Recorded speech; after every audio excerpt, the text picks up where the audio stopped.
Present time. Nahanap mo na ang dawan mo, Kaden. While I'm still stuck with you. Mapait na wika ni Hana nang bumalik ang diwa niya sa kasalukuyan. Hindi na niya namalaya na mag-aalas 12 na pala ng tanghali dahil busy siya sa pag-e-emote. Matamlay na bumangon siya para magluto ng tanghalian. Kailangan niyang pumasok sa opisina kahit mamayang gabi pa sana siya papasok. Working might help make her feel normal. So she got dressed and drove herself to work. Pagdating sa opisina ay dumiretso siya sa sariling cubicle. She sat down beside the window. The streets of Makati looked busy and crowded. She had one of the best views in the metropolis, and it used to make her feel powerful looking down on all those cars and people below. Ngayon walang epekto sa kanya yon. Bumuntong hininga siya. Hinarap na niya ang mga trabaho. Para siyang robot. Kumikilos ng naaayon sa nakaprograma rito. She couldn't afford to have an idle moment because it would mean remembering Kaden, Lily and their upcoming wedding. Napailing siya. Noon inakala niya na isa lang si Lily sa flavor of the month ni Kaden. Nag-break nga agad ang mga ito noon. Pero isang taon pagkatapos nilang graduate, muling nagkabalikan ng mga ito hanggang sa ikakasal ng mga ito ngayon. So much for Kaden, naiiling na sabi niya sa isip. Nag-save siya ng Excel file. Ilang oras ding nakasubsob siya sa trabaho.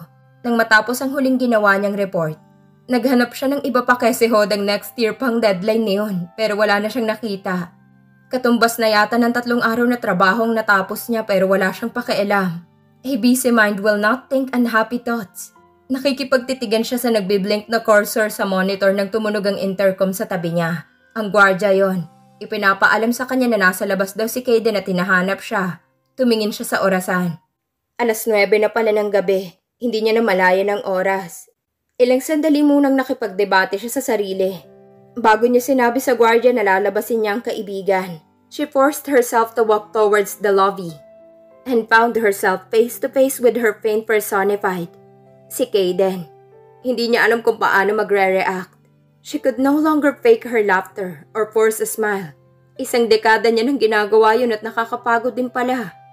Mukhang bad trip ka. May nangyari ba? Tanong nito. Wala nga nangyari kaya bad trip ako. Manhid ka. Ilusyonada ako. Hopeless tayong dalawa.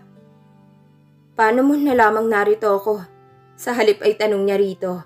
Paiba-ibang pasok niya kaya mahirap siyang hagilapin. I went to your unit, pero wala ka kaya naisipan kong pumunta rito. Alam kong workaholic ang best friend ko eh. She almost cringed at the word best friend. Hindi niya alam kung paano sasabihin dito na umalis na ito dahil wala siya sa mood na maging best friend nito. Akmang itataboy na niya ito nang hawakan nito ang kamay niya. Tara, nakangiting yaya nito. Saan? Sa impyerno? Narito na ako. Sa labas, I'm sure hindi ka pa nagde-dinner. Wala akong ganang kumain. Alam ko na, kain na lang tayo ng chocolate cake sa coffee shop. Comfort food and chocolate, di ba? Bago pa siya makahirit, hinila na siya nito palabas. Tumanggi siya pero tinawanan lang siya nito. The next thing she knew, they were inside the coffee shop at nilalantakan ng cake na in-order nito.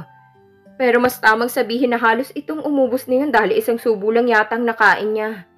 Mukhang napansin nito na hindi pa rin maganda ang mood niya. Bad mood ka pa rin. It was a statement. Puno ng concern ng mukha nito. Hindi siya kumibo. Bukas kapag hindi na siya kasing emotional ng ngayon, mag-iimbento na lang siya ng kwento para hindi ito mag-alala sa kanya. She realized that no matter what his shortcomings were, mabuti itong kaibigan. Hindi rin ito kasalanan na na-inlove siya rito at kasalukuyang nasasaktan. Hindi nito hiningi ang pag-ibig niya, kusa niya yung ibinigay.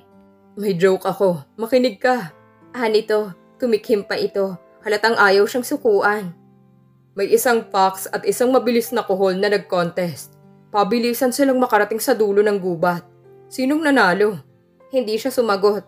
Duda siya kung may joke sa kahit saang lupalop ng mundo na kaya siyang patawanin ng mga sandaling yun. Sino nga? Sige na, hulaan mo. Ayaw talagang sumuko na sabi nito. Napilitan siyang sumagot. Iyong fox. Walang kagana-ganang sagot niya. Panggagaya nito sa tunog ng mga buzzer sa quiz bee kapag mali ang sagot ng kalahok. Yung kuhol kaya? Diba sabi ko mabilis yung kuhol? Humagalpak ito ng tawa for her benefit.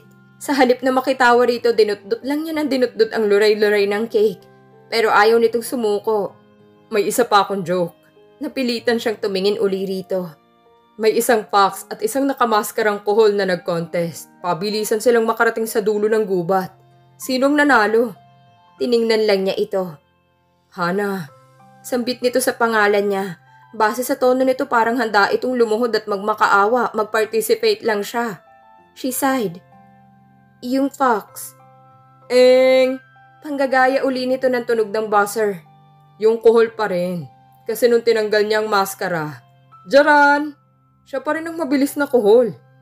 He made a ha-ha sound. She managed a ha-ha sound too. Bumuntong hininga ito. Ay, parang hindi effective ang chocolate cake. Halatang desmayadong sabi nito.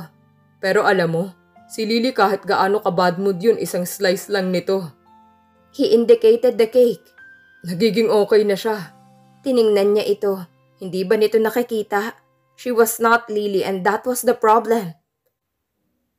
Maganda ka, okay? Magandang maganda. Kaya hindi ka dapat nag-e-emote dyan. Wika kay Hana ni Agnes. Nakapamewang ito sa harap niya habang siya'y nakapamaluktot sa kama niya at walang balak bumangon doon. She looked and felt miserable. Nang mabalitaan ito na ikinasal na si Kaden ay sumugod ito sa condo unit niya. Pagkagaling ng coffee shop ay umuwi na siya pagkatapos i-assure si Kaden na kaya pa niyang ipag-drive ang sarili niya. Naguguluhan daw ito sa kanya dahil daig pa niyang may split personality. 1 minute she'd be happily celebrating with him and the next minute she'd be morose. Siyempre, hindi naman niya masasabi rito na kaya siya nagkakaganoon ay dahil dito at sa nalalapit na kasal nito. Hindi siya robot kaya kailangan niya ng panahon para matanggap ang nangyayari. Tara na! Hinila ni Agnes ang mga paa niya. Gusto nitong gumimik sila dahil off niya ng araw na yon. Ito naman ay walang magagalit na boss dahil may sarili itong negosyo. 2 years pagka-graduate nila ay nagtayo ito ng isang coffee shop. Sa huli na naigang powers of persuasion nito. She was forced to take a shower and don her favorite violet dress. They went to a comedy bar where people paid to get laughed at. Halos lumabas na pati ngalangalan nito sa pagtawa sa mga baklang stand-up comedian sa stage. Sometimes she laughed too, but oftentimes, she just sulked. Parang lugi siya sa ibinayad na entrance fee sa bar na yon. Kahit broken-hearted siya, hindi pa rin maiwasang umiral sa kanyang mentalidad ng isang dating mahirap na umangat ang buhay. Kuripot pa rin siya. Sa loob ng ilang taong pagsisikap, pag-iipon at pagtsatsaga, nagawa niyang iahon ng pamilya niya sa kahirapan. Nakapagpagawa siya ng bahay, nakabili ng kotse at ng ibang property. She became her boss favorite because of her dedication to her job. Kasi sigurado ng pagsikat ng araw sa umaga na malapit na siyang ma-promote uli. She was now a far cry from the plain Hana that she had been in high school. Masasabing nakamit na niya ang mga pangarap niya sa buhay. Maliban sa isa at siyang pinaka-importante sa lahat, ang pag-ibig ni Kaden. Ang hindi marunong magmahal sa sariling wika? Narinig niyang sabi ng cross-dresser gay comedian na nasa stage. Sinadya nitong ibitin ang sinasabi. Sa call center naglipa na! That brought the house down. Marami sigurong call center agents doon. She was the only one who didn't laugh. He only faced among a crowd of happy people. How pathetic. Parang hindi ko na yata kaya, Agnes. Aniya sa kaibigan. Agnes stopped laughing hysterically and looked at her. Mataman siyang pinagmasdan nito. Marahan itong tumango na tila naiintindihan siya. Cheers! Anito, sabay taas ng hawak nitong bote ng beer. For being right in all the wrong ways. She laughed a mirthless laugh. Itinaas din niya ang hawak na bote ng beer. Cheers! For the love that will never be mine. Then she drank the beer. The bitter taste traveled from her mouth all the way to her heart. Pakigawa mo naman ako ng wedding bow, Hana. Please, gusto kasi ni Lily na personalize ang bow namin. You know I'm not good at that. Daanan ko na lang later, ha? Thanks.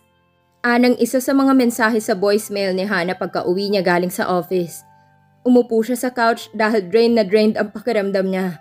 If she was Superman, Kaden was probably her kryptonite. A message like that could really kill her. Wasn't it enough that he was getting married? Bakit siya pang gagawa ng bow na sasabihin nito sa babaeng dahilan kung bakit loser ang tingin niya sa kanyang sarili? Nitong mga nakaraang araw ay hindi niya ito napagkikita. Marahil ay busy ito sa preparations ng nalalapit nitong kasal. Noong usisain siya nito tungkol sa nangyari noong kumain sila sa bake shop. Nag-alibay siya na dahil yan sa trabaho niya. He knew she took her job seriously, so he never bothered to ask again. But funny how a simple recorded message could make her feel like she was back to square one. Gayunman maya-maya lang ay nasa harap na siya ng computer, typing the wedding vow that she was sure would top all the wedding vows. She wanted to mock herself when she remembered that one night when she wrote the love letter Caden gave to his first girlfriend. She had already forgotten what had been in the letter, but her heart remembered the pain. Parang umulit lang ang gabi na yon. This time she was making his wedding vows, and the pain was sharper than she had ever known. But it was the least she can do for him, because she had decided to get away from him. The only other time she would see him would be during the wedding. She trusted herself to be able to walk a couple of feet with a fake smile on her face, and stay until the wedding reception. But after that, hasta la vista Caden na ang drama niya. Naisip kasi niya, she owed it to herself to save what little sanity she had left. Nakakabaliw pala talagang sobrang pagmamahal. Lalo na't walang katugon iyon. She hoped he would be too busy with the pre-wedding fuss to notice her absence. Pagkatapos ng kasal ay alam niyang lalong hindi nito mapapansin ang pagkawala niya. Dahil natural na magiging busy ito sa honeymoon na sa Hawaii raw gaganapin. By the time they got back, malamang ay naaprobahan na ng boss niyang request niyang magpalipat ng branch. After all, itong unang suggest niyon sa kanya. She was thinking of Lithuania or somewhere farther. Doon ay tanging internet at phone calls lang ang pwede nilang maging komunikasyon. Knock knock. Napalingon siya nang marinig ang tinig ng lalaking laman ng isip niya araw at gabi. May access ito sa kondo niya. Isa yun sa perks ng pagiging mag-best friend nila. Pero iniisip na niyang palitan ng mga lock doon. Hey, Ania rito. Parang may bumikig sa lalamunan niya. 2 linggo na rin mula noong huli silang nagkita. She had been doing a good job avoiding him. Caden looked happy though. A part of her was glad to know that Lily could make him that happy. Tapos mo na ba ang vows? Tanong nito. Lumapit ito sa kanya. Humingi siya ng USB rito at doon isinave ang document. Here, Ania, sabay abot ng USB dito. Kinuha nito iyon. Hindi pa rin nabuburang ngiti sa mga labi nito. Thanks. Dinala ko nga palang wedding invitation. May RSVP yan. But it doesn't apply to you dahil wala kang choice kundi ang pumunta. He gave her the sand color envelope and sat beside her. Maybe the invitation did it. When she saw their names on the cover, she realized she couldn't bear to attend the wedding. Sino bang niloko niya? Kahit siguro lumaklak siya ng sangkaterbang Valium, ay hindi niya kakayaning dumalo sa kasal nito. Nanginginig ang mga kamay na ibinalik niya ritong imbitasyon. I'm sorry, Caden. Hindi ako makakapunta. Naburang ngiti nito. May topa ka na naman ba? Come on, Hannah. You have to be there. Best friend kita. Kailangan mong umattend. Paano niya ipapaliwanag dito na magagawa lang niyang umattend kung siyang bride sa halip na maid of honor? Tumayo ito at parang litong-lito na sinapo nitong noo. You know what? I don't know what's been going on with you lately. First the mood swings and now this. I'm sorry, Caden. I'm just a bit out of sorts. I really can't go. Ania rito. Ano ba to? Masama na naman bang mood mo? Tumahimik ito na tila nag-isip. Gusto mo ba ng chocolate cake? Si Lily, doon nagpanting ang mga tenga niya. Hindi siya si Lily. Hindi ba nito nakikita yon? She was her own woman. At hindi lahat ng babae ay lumiligaya sa chocolate cake. Ayoko ng chocolate cake. Ayoko. Ayoko sa cake. Bulyaw niya rito. Siguro kung may makakarinig ng conversation nila ay matatawa yon. Parang usapan yun sa pagitan ng 2 kindergarten at hindi ng adult. Narealize niyang ang pusong sugatan pala ay hindi rin marunong kumilala ng logic. She wondered what else had changed. Minsan kasi hindi na niya kilala ang sarili. She missed her old self. Her sane, logical self. Halatang nagulat ito sa outburst niya. Alright. Kung ayaw mo ng cake, ano bang gusto mo? Tumayo siya at binuksan ang pinto. I want you to leave. Napanganga ito. Halatang hindi makapaniwala sa sinabi niya. She had never kicked him out before. Just leave me alone, Caden. Nangihinang sabi niya rito. Kailangan pa niyang ulitin ang sinabi dahil parang hindi nito narinig yun sa unang beses. Umalis din ito pagkatapos masigurong hindi siya nagbibiro. She immediately closed the door behind him. She would be closing her doors on him from now on. Hindi pa maaasikaso ng boss ni Hana ang paglipat niya sa ibang branch dahil may mga bumisitang kliyente. Kasamang mga yon ang anak nito. So she had to switch to plan B, which was to avoid Kaden like the plug. She had temporarily rented another apartment and she would be staying there for as long as necessary. Medyo may kamahalan yun pero wala siyang pakialam. Basta hindi muna niya makita si Kaden. Hindi siya nagpalit ng number pero hindi niya sinasagot ang mga tawag at text nito. "One frappuccino for the lovely lady?" Nakangiting sabi ni Mikey nang ilapag sa harap niyang isang baso ng kape. Anak ito ng boss niya. Gumanti siya ng ngiti at nagpasalamat. Kakatapos lang ng meeting nila. Hindi kaila sa lahat ng mga kasamahan niya na may special attention siyang nakukuha sa mag-ama. Gary was still partial to any job she did, while his son complimented her every move. "How about you?" Alok niya rito bago ininom ang frappuccino. He shook his blonde head and just sat beside her. Tahimik lang ito. Dati ay nagmamadali ito lalo na nang magsimula itong manligaw sa kanya. Pero mula nang nilinaw niya rito na hanggang friendship lang ang maaari nitong asahan mula sa kanya, ay hindi na ito nagpumilit pa. Bagaman na natili itong thoughtful. Bonus din na gwapo ito. He looked like the Charlie St. Cloud guy, Zac Efron, only a bit older. Wala siyang kakilalang babae o bading sa opisina na walang crush kay Mikey. Kasi hodang dumugo ang ilong ng mga ito kaka-English ay okay lang. Basta makapag-flirt dito kahit paano. But he only had eyes for her, since day one. It was flattering and unnerving at the same time, pero hindi pa talaga siya ready para sa kahit anong romantikong relasyon. "Would you like to join me for dinner later?" Maya-maya ay tanong nito sa kanya. "No strings attached. We can go as friends." Mabilis na dugtong nito na nagpatawa sa kanya. "Sure." So they had dinner later that night at the nearest hotel.